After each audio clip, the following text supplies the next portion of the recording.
That's the whole thing I talk about, winning the battle in the morning. So every morning I wake up, I believe in winning the battle against yourself. People say, why do you say that? Because there's a lot of things you can control. When you wake up, I talk about making your bed. Make your bed, make sure your house is clean, make sure you get your breakfast, make sure you shower, shave, whatever you're doing, control that. Don't hit the snooze button. All these things are very important. That's been told a lot of times. Why don't you hit the snooze button? Because you wake up already failing. You're already behind the power curve. So what happens when you hit the snooze button? You may not make your bed. You may not do your hair the way you want it. You may not pick the right clothes out in the morning time. And I go back to this real quick. Remember how you had a job interview for a job? We've had several of them in our lives. What did you do the night before that job, weeks before the job interview, when you knew you had it? You prepared you had a bowl out for your oatmeal, your cereal, whatever you had in the morning time. Your coffee cup was out. Your clothes were laid out. You studied, you rehearsed, you were ready. You brought your best self. You were going to war with yourself because you wanted that interviewer to see your best self. You won. You got the job. After a few months in that job, you look around, you got the job, you start to back off, the clothes aren't out, you're not ready, you hit the snooze button, you don't get up on time anymore. You realize that you can still have this job and not be your best self. The interview you is gone. Your job is gone. You have your job, but the interview you is gone. So winning the battle in the morning time is just that. It's that you wake up in the morning time and you own all this stuff, because once you leave your house, the world then gets at you. And that's why I believe in not getting up in the morning time and checking your phone immediately. Everybody does that. They get up, the first thing they do is grab their phone, look at the phone. Maybe bad news on there. So how's your day start off? I don't go to the gym. I don't make my bed. You're caught up now on that phone. That's how your day starts. You lost control. So once you win that battle in the morning time, then once you go out, now you've won. You go outside your house, you may lose your job, you may have a bad hit, but you won something. So you're going into battle having already won something. Having already won. So then, if you hit the snooze button, you go out, you're just defeated already. You're behind the power curve. Now you've won something. You feel better about yourself. So now you're able to take these hits along the way. So that's the mindset that I think it's important to bring with you every day you go, everywhere you go in life. Win what you can. For me, my routine is every night I stretch out. And I stretch out for 2 or 3 hours every single night without fail. And while I'm stretching out, I'm thinking about my plan for the next day. And I'm thinking about all these different obstacles that may come up. So basically, a lot of us aren't prepared for life. We get up willy-nilly and just hope life is going to happen. It is going to happen. But it's going to happen with a prepared mind or unprepared mind. Most people attack life with an unprepared mind. What I do is I try to account for all things that could happen, might happen, probably will happen, and then the unknowns.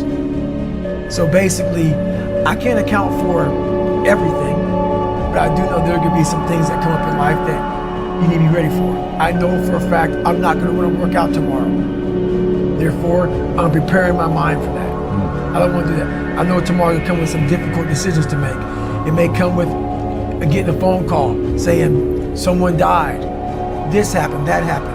I'm always preparing myself, not in a morbid way, but just like, look, man, be ready for life. Don't let life just start attacking you left and right.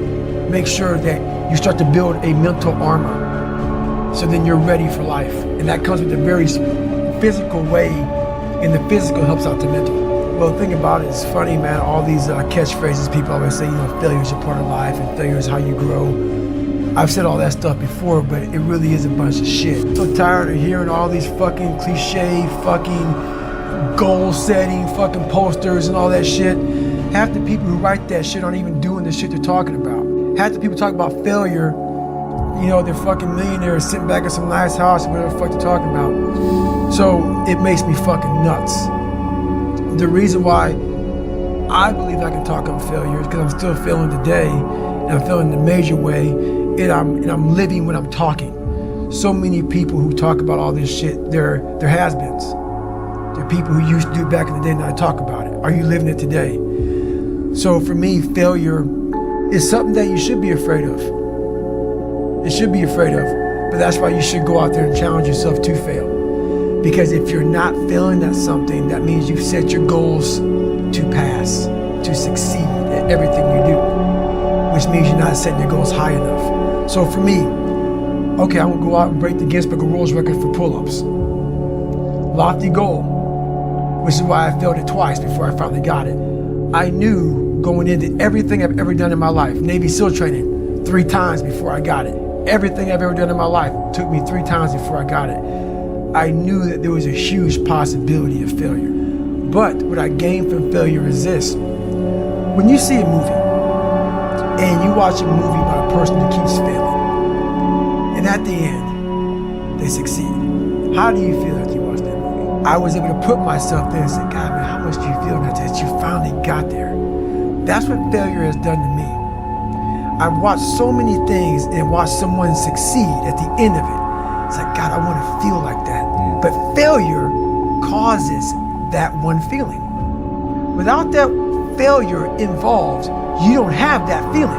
If you just pass and you succeed and you're great, that feeling, yeah, okay, I'm good. What takes you years, months, years to accomplish because you just can't get over the hump, but you continue going back to the drawing board. You're looking for those few seconds after you finally figure out the equation, whatever the equation may be, to get you to finally pass, to succeed. I live for that feeling, but I can't get that feeling without going through, fuck, I failed this equation, I failed this one, I failed this one, I failed this one. Oh, I'm figuring it out. So you start to feel it before you even pass, before you even get to the success part. And then once you succeed, the feeling is unbelievable. And you take that feeling of success through failure and you put it in your cookie jar. And you say, I'll come back and get you again. I'm gonna need you again down the road in my life to call on you. Like for instance, I see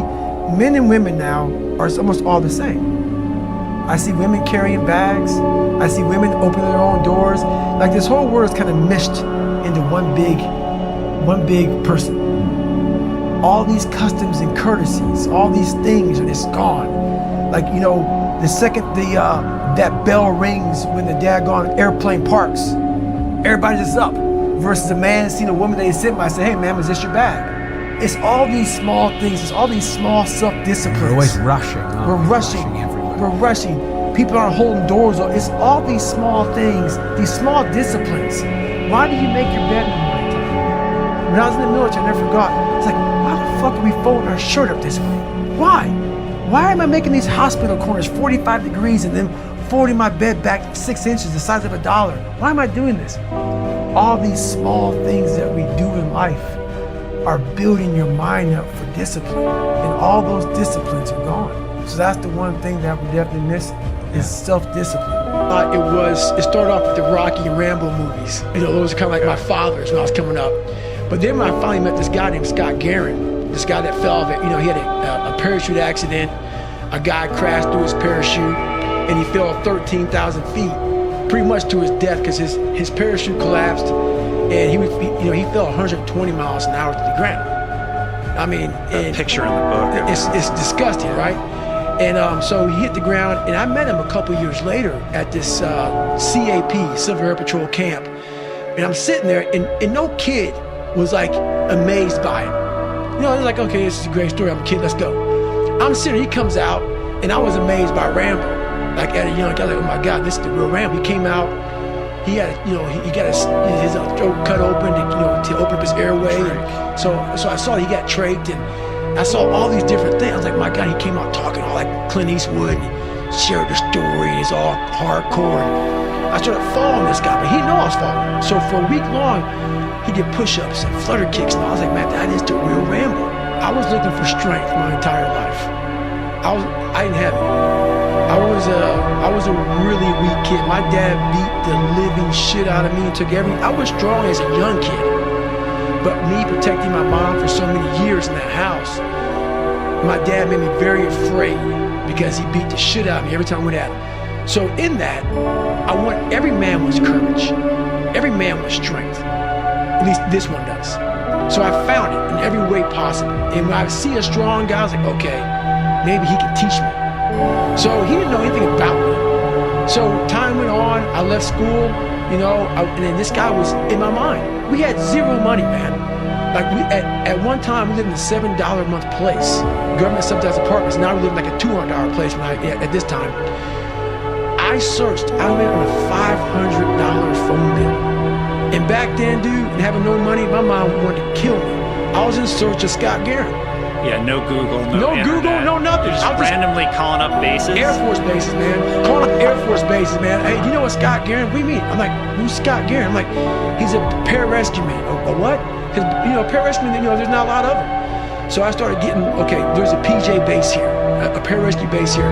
So I started tracking down pararescue bases. Finally, Key West, Florida.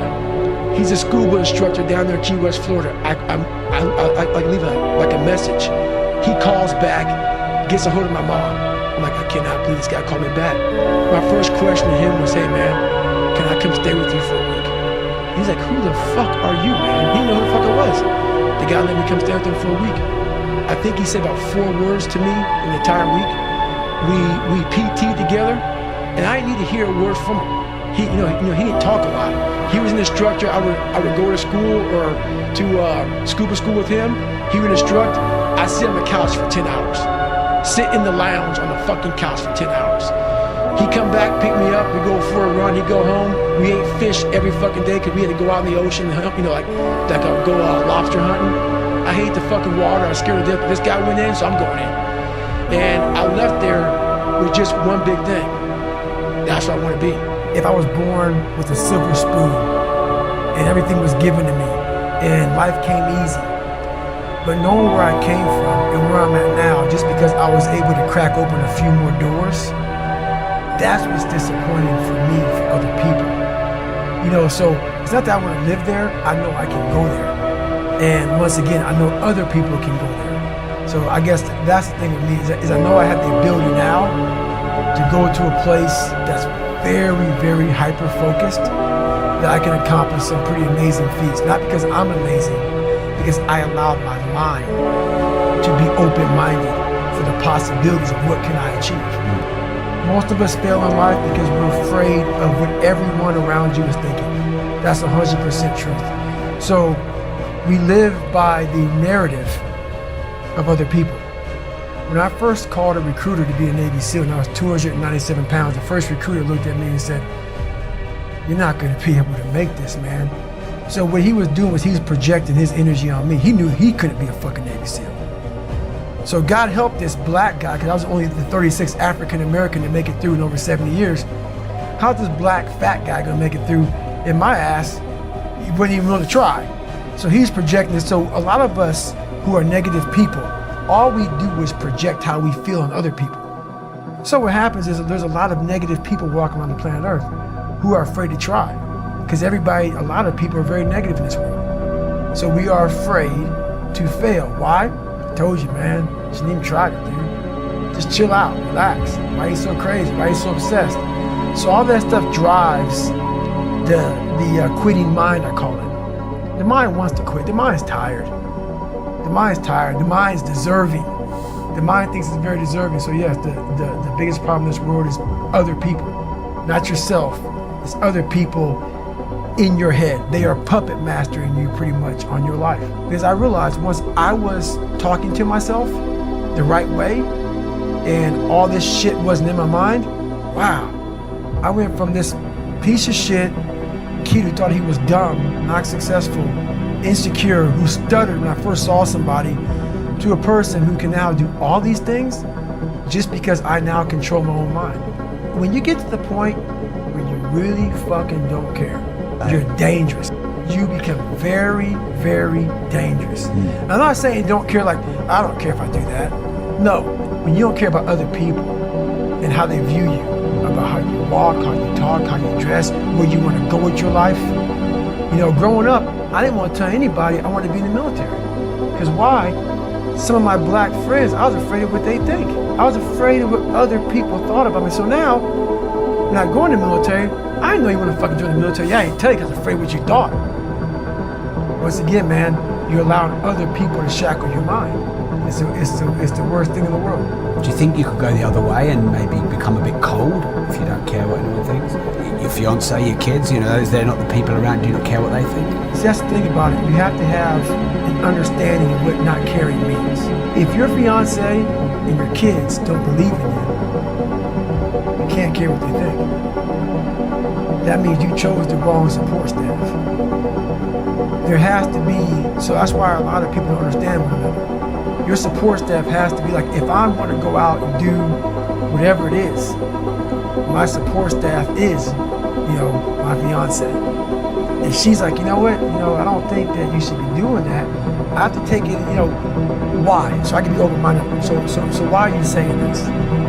But if she's saying it because of her, that's not the right thing. Because I need backing, open-mindedness, I need support. So you gotta be very clear thinking about all that stuff. My circle's very small. I make sure I didn't handpick these people because I'm like, so you don't want people in your corner that are like, oh, let me pat you on the back for whatever the fuck you do. I don't want people patting me on the fucking back because I fucking woke up in the morning. No. So you don't want that. You want people who are honest with you, who are going to tell you what the fuck is honest. Honest and truthful people. So someone who's honest and truthful, who has lived and is accountable for their own personal life, that's who you want in your corner to say, hey man, you're pretty fucking dumb for doing this thing. Like, this is not smart. Or you're being a turd today. You're not getting after it. That's who you want in your corner. So you don't want a lot of people, hand-pick people to be in the corner who kiss their fucking ass.